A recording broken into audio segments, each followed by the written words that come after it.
Hello everyone and welcome back to the railroad. I wanted to show you some quick updates that I've been working on.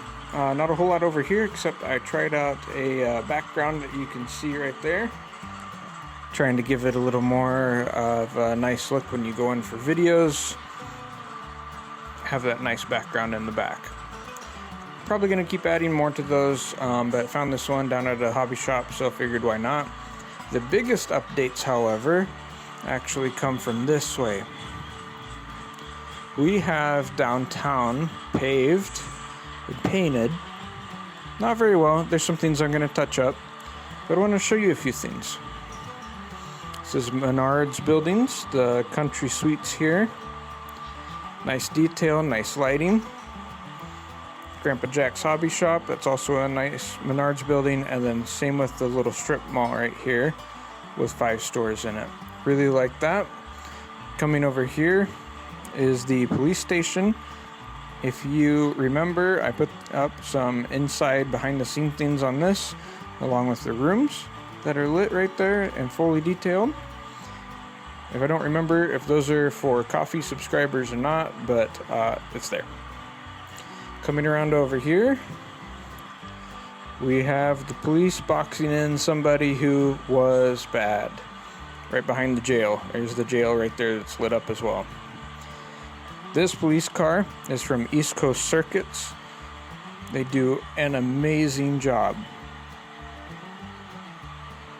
You can see that cycle through different patterns. And this is one I did myself. Not bad, but doesn't compare to that. This is super nice.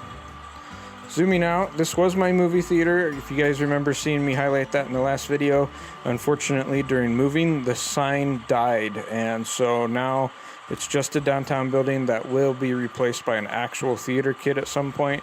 This one will probably go back over this way behind the dollar store over there. We have a classic car show going on here at the car dealership, the classic car dealership. It is lighted, it's kind of hard to see. Same with the billboard. Moving into more downtown streets just like that. Pretty happy with how it came out. The lines are done with a paint pen, which I kind of like because then if I mess up, like I did in a couple spots, I can just go back over it with the road paint and be done with it.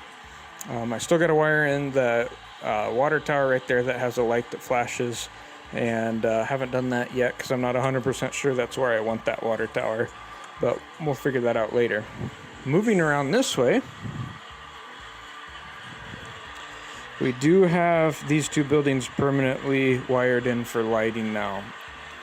It's kind of hard to see that because it's bright in here.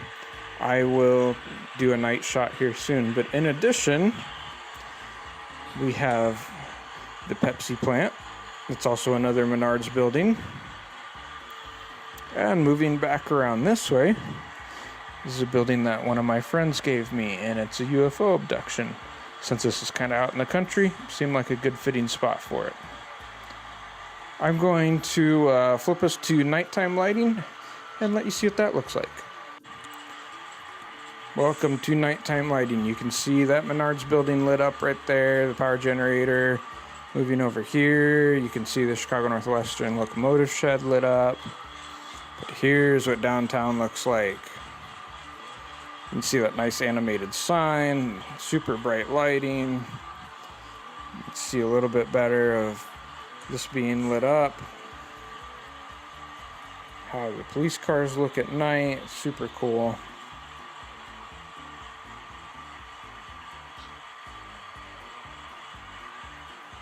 Here's where you can actually see the car dealership lit up.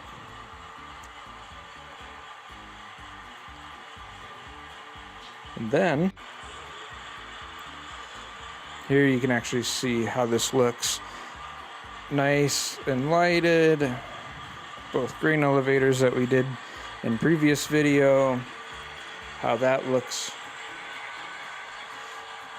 See the Fred on that car right there. Back to the Pepsi plant. Like that. Not bad.